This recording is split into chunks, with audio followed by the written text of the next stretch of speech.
Қандай қызық сезім, деді Алиса шаттанып. Мен телескоп құсап жиналып жатқан сияқтымын.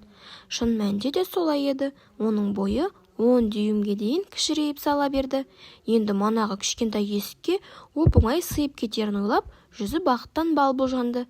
Әуелі ол бірнеше минут күтіп, әлде де кішірейе түспесіне көз жеткізгісі келді. Іштей осыған алаңдаған еді. Әлі де тоқтаусыз кішірейе берсем, балауыз шам секілді жалп етіп өшіп қалармын. Қызық, онда қандай болар екенмін? Ол сөнген шамның алауы неге ұқсайтынын есіне түсіруге тырысты.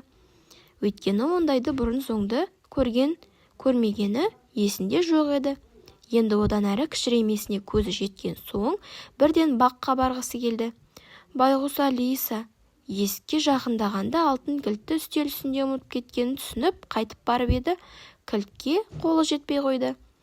Ол шынының астында кілтті ап-анық көрініп тұр. Бар күшімен үстелдің аяғына өрмелегенімен беті сырғанақ болған соң одан түк те өнбеді. Тырмысып әбден шаршаған байғұс қыз отыра қалып жылап жіберді. Маған не болған? Деді ол кенеттен жұлып алғандай. Тап қазір жылауыңды доғар.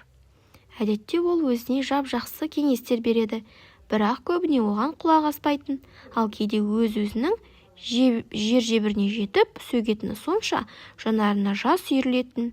Тіпті бір күні крокет ойнап жүріп, айла жасағаны үшін өз құлағын бұрап алған. Онда да өзіне қарсы ойнаған болатын.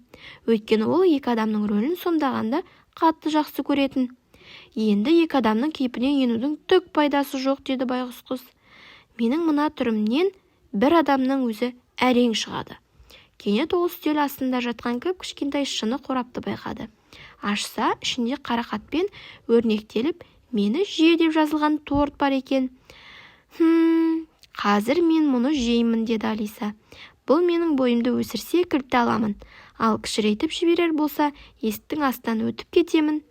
Қалай болғанда да баққа бара аламын, және не болса да маған бәрібір, деді. Торттан бір-екі тістеді де, өсіп барам ба әлде кішірейіп пе деп басын ұстап сәл күтті. Өзінің еш өзгермегенін байқап қатты таң қалды.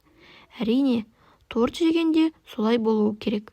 Бірақ Алиса қаншама ғажап оқиғаларды бастан кешіп үйреніп қалғаны сондай, бұл сәттің бір қалыпты болғанына іші пысып кетті.